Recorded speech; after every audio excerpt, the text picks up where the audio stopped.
கடை ஒன்றிலுள்ள 3 பொருட்களில் 2 பொருட்களை வாங்கிய கமல் 1313 ரூபாவை கொடுத்தான் எனின் அவன் வாங்கிய பொருட்கள் எவை என்று சொல்லி கேட்கப்பட்டிருக்கின்றன. அப்ப அவன் வேண்டியிருக்கக்கூடிய பொருட்கள் எவை அம்மா? இரண்டாவது விடைய தெரிவு செய்திருக்கிறீங்கள். சரி, ஒன்று பாப்போம். இதுல பாருங்கோ, பிள்ளைகளுக்கு கூட்டுத்தொகையாக வந்திருக்கிற விடையில வடிவா பார்த்து கொள்ளுங்க. பெரிய கணக்குகளுக்கும் இதை நீங்க யூஸ் பண்ணி கொள்ளலாம். அப்ப பொருட்களை இவர்கள் 1313 ரூபாய் கொடுத்து வேண்டி இருக்கணும். அப்ப எந்த 2 பொருட்கள்ன்றதை கண்டுபிடிக்கிறதுக்கு இலகுவான வழி பிள்ளைகள், உங்களுக்கு தரப்பட்ட எண்ணினுடைய இறுதி இலக்கம், அதாவது ஒன்றினிடத்து இலக்கம் எத்தனைன்றதை பாருங்க. அப்ப ஒன்றினிடத்து இலக்கமாக இங்க 3 வந்திருக்குது. அப்ப எப்ப ஞாபகத்துல வச்சு கொள்ளுங்க பிள்ளைகள், நீங்கள் எந்த இரு இலக்கங்களையும் கூட்டுகின்ற போது, இப்ப சும்மா சாதாரணமா பாருங்க, 22 என்ற இலக்கத்தையும் 15 என்ற இலக்கத்தையும் கூட்டுறீங்க.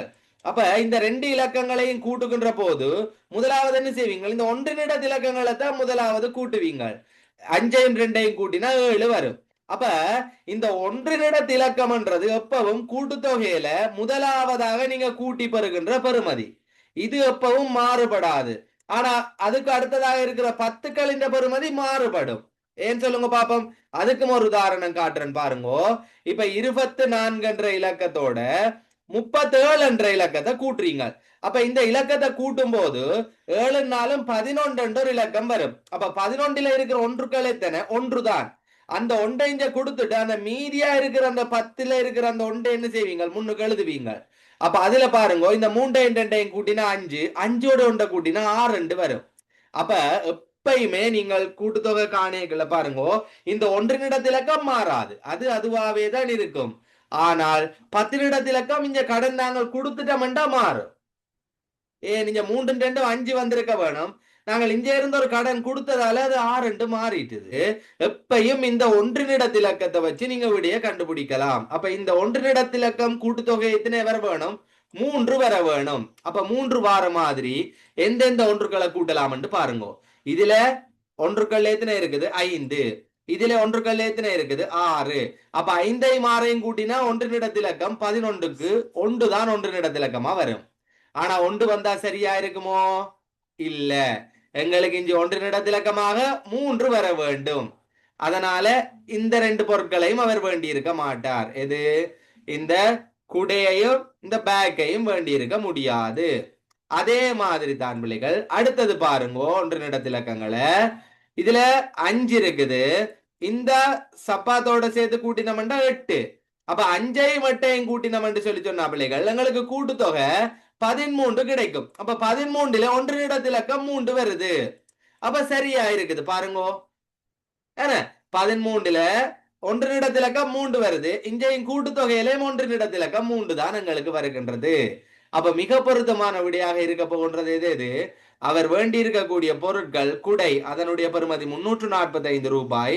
அடுத்தது இந்த சப்பாத்து, அதனுடைய விலை 968 ரூபாய். அப்ப ஒன்றினிடத்திலக்கங்களை மாத்திரம் வச்சுக்கொண்டு நாங்கள் எந்தெந்த பொருட்கள் வந்துரும்ன்றதை ஃபர்ஸ்ட் கண்டுபிடிச்சிடலாம். கண்டுபிடிச்சிட்டு அதுக்கப்புறமா நம்மளுக்கு சின்ன டவுட் ஒன்று வருமாக இருந்தால் மாத்திரம் என்ன செய்யலாம்? நாங்கள் சரி, நாங்க கண்டுபிடிச்ச விட சரிதானோன்றதை செக் பண்றதுக்காக என்ன செய்யலாம்? அந்த 2 விலைகளையும் கூட்டி பார்க்கலாம். அப்ப 5ஐயும் 8ஐயும் கூட்டினா 13, 3 எழுதி 1 மிகுதி, 6 4 10, 10 மொண்டும் 11க்கு 1 எழுதி 1 மிகுதி, 9 3 12 மொண்டும் 13. அப்ப பாருங்க, 1313 ரூபான்றது மிக பொருத்தமான விடையாக வருது. அப்ப அவர் வேண்டின பொருட்களாக இருக்கக்கூடியது எது? குடையும் சப்பாத்தும். அப்ப குடையும் சப்பாத்தும் இருக்கிறது எத்தனாவது விடையில? முதலாவது விடையில. அப்ப முதலாவது விடைய தெரிவு செய்து கொள்ளுவோம். சரியா பிள்ளைகள்? அப்ப இந்த விஷயத்தை நீங்கள் எல்லா கேள்விக்கும் பயன்படுத்தி கொள்ளக்கூடியதாக இருக்கும் உங்களுக்கு. அப்ப நீங்க முதலாவது இந்த ஒன்றினிடத்திலக்கத்தை வச்சுக்கொண்டு விடைய கண்டுபிடிக்கிறீங்கள். கண்டுபிடிச்சிட்டு அது சரியா பிள்ளையான்றதை ஒரு ரீசெக் பண்றதுக்காகத்தான் இந்த கூட்டல் செய்து பார்க்க போறீங்க. அது நீங்க தெரிவு செய்தது சரியா இருக்குமா பிள்ளையா இருக்குமான்றதை ஒரு கன்ஃபார்ம் பண்ணி கொள்றீங்க. அவ்வளவுதான். ரைட். அடுத்தது 4வது கேள்விக்கு போய் கொள்ளுவோம். ருக்ஷிதா 67ல இருந்து என்ன இலக்கத்தை கழிச்சா 23 எனும் விட கிடைக்கும்? இதத்தான் உங்களை கேள்வியா கேட்டிருக்குது. 63 கழித்தல் அடையாளம் இடைவெளி சமன் 23 எனும் பிரச்சனத்தில் அடைப்பினுள் வர வேண்டிய எண் யாது? அப்ப அடைப்புக்குள்ள என்ன இலக்கம் வர வேண்டும்? இரண்டாவது விடை சார். இரண்டாவது விடை. வெரி குட், வெரி குட், சூப்பர்மா. அதாவது இங்க பார்த்து கொள்ளுங்க, இப்படியான சந்தர்ப்பங்களில மாத்திரம், அதாவது ஒரு சின்ன கணக்கு கொண்டு தாரன் பாருங்க. இப்ப 6ல இருந்து நாங்கள் ஏதாவது ஒரு இலக்கத்தை கழிக்க போறோம், எங்களுக்கு விடையாக 2 கிடைக்குதுன்னு சொல்லி சொன்னால் எப்பவும் என்ன செய்ய வேணும்டா, இந்த 2வது இடத்துல இடைவெளி வருகின்ற சந்தர்ப்பத்துல மாத்திரம் பெரிய இலக்கத்துல இருந்து எங்களுக்கு கிடைச்ச விடையை கழிச்சு விட்டோம் என்று சொல்லி சொன்னால் இடைவெளியில வர வேண்டிய விடை சாதாரணமாக கிடைக்கும். இது நினைவில் வச்சுக்கொள்ளுங்க.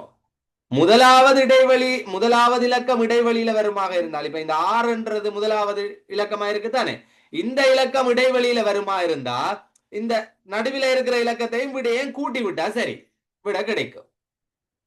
சரியா? இதை ஞாபகத்துல வச்சிருந்தீங்கன்னா கணக்குகள் ஈஸியா செய்வீங்க. அப்ப இஞ்சையும் என்ன செய்யட்டுக்குமா, 67ல இருந்து எத்தனைய கழிச்சா 23 வருமென்று கேட்டு கிடக்குது. அப்ப இந்த கேள்விக்கு என்ன செய்யறோம், 67 என்ற இலக்கத்துல இருந்து இந்த 23 என்ற இலக்கத்தை கழிச்சு விடுறோம். அப்ப 23 கழிச்சோம்டா எங்களுக்கு இடைவெளியில வர வேண்டிய விட கிடைக்கும். 7ல 3 கழிச்சா 4, 6ல 2 கழிச்சா 4.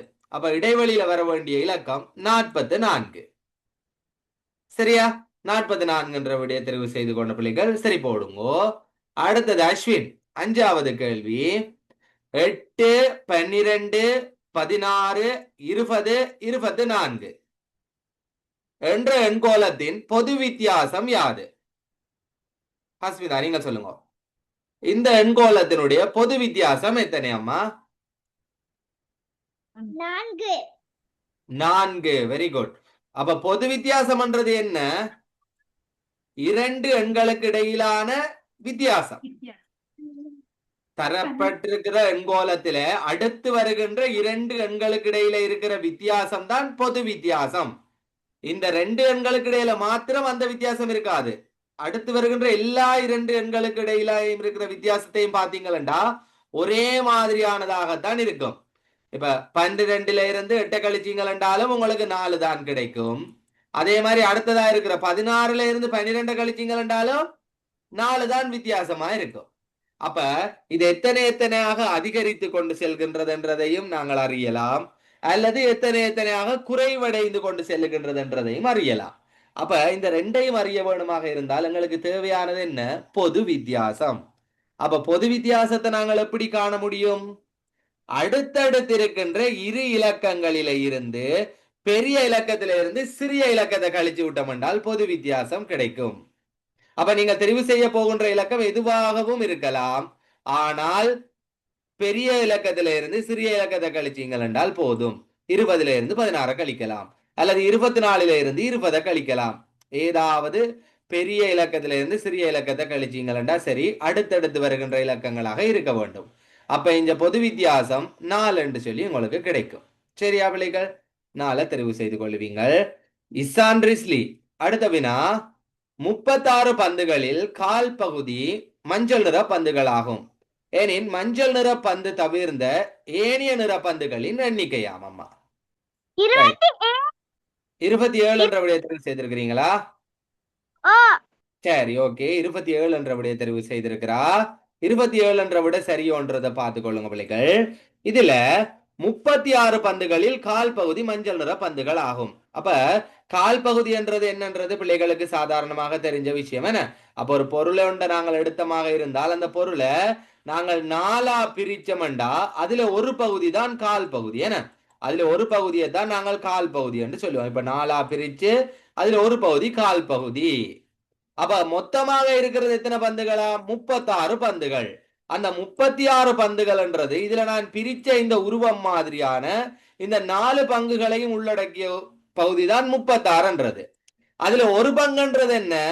அந்த எண்ணிக்கைய நாங்கள் 4ஆல வகுத்து கிடைக்கின்ற ஒரு பகுதி தான் 4ன் மேல் ஒன்றுன்றது. சரியா பிள்ளைகள்? தரப்பட்டிருக்கின்ற 36 என்ற எண்ணிக்கையை நாங்கள் எத்தனால வகுக்க வேண்டும்? 4ஆல வகுக்க போறோம். அந்த 4ஆல வகுக்கின்ற போது கிடைக்கின்ற அந்த விடைதான் எங்களுக்கு ஒரு பங்காக இருக்கும். சரியா? ரைட். அப்ப இங்க பாருங்க பிள்ளைகள், இதை நாங்கள் இப்ப 4ஆல வகுக்க போறோம். எத்தனை 4ஆல வகுக்க போறோம்? இந்த 36 என்ற எண்ணிக்கைய நாங்கள் 4ஆல வகுப்பமாக இருந்தால் பிள்ளைகள் ஒரு பங்கு கிடைக்கும். அப்ப 36 4ஆல வகுத்தா நான் 9 36 என்று சொல்லி வரும். அப்ப விடைய பார்த்து கொள்ளுங்கோ. இந்த 9 தான் பிள்ளைகள் 4ஆ பிரிச்சு ஒரு பங்கு. அதாவது எங்களுக்கு தரப்பட்ட மொத்த எண்ணிக்கையை மொத்த பங்குகளால் வகுக்கின்ற போது மேல கிடைக்கின்ற இந்த விடை ஒரு பங்குக்குரியதாகத்தான் இருக்கும். எப்பவும் ஒரு பங்குக்குரியதாகத்தான் இருக்கும். அப்ப ஒரு பங்கு 9 என்று சொல்லி சொன்னால் பிள்ளைகள் அந்த ஒரு பங்கு தான் மஞ்சள் நிற பந்துகளாம். அப்ப உங்களுக்கு கேட்ட கேள்வி, மஞ்சள் நிற பந்து தவிர்ந்த ஏனைய நிற பந்துகளின் எண்ணிக்கை. அப்ப இந்த ஏனைய நிற பந்துகளின் எண்ணிக்கையை நீங்கள் 2 விதமா காணலாம். ஒரு பங்கு தானே மஞ்சள் நிறம், அப்ப மிஞ்சி இருக்கிற 3 பங்கும் தான் ஏனைய நிறமாக இருக்கும். அப்ப ஒரு பங்கினுடைய எண்ணிக்கையை 3ஆல பெருக்கினாலும் உங்களுக்கு விடை கிடைக்கும் 9×3 27 என்று சொல்லி. இல்லை என்று சொல்லி சொன்னால் மொத்த பந்துகளினுடைய எண்ணிக்கை 36, அதுல ஒரு பங்கு மஞ்சள் நிறத்தை கழிச்சு விட்டோம் என்று சொல்லி சொன்னாலும் 27 என்று சொல்லி விடை கிடைக்கும். அப்ப 2 விதமாக நீங்கள் பார்த்தாலும் உங்களுக்கு விடை 27 என்றது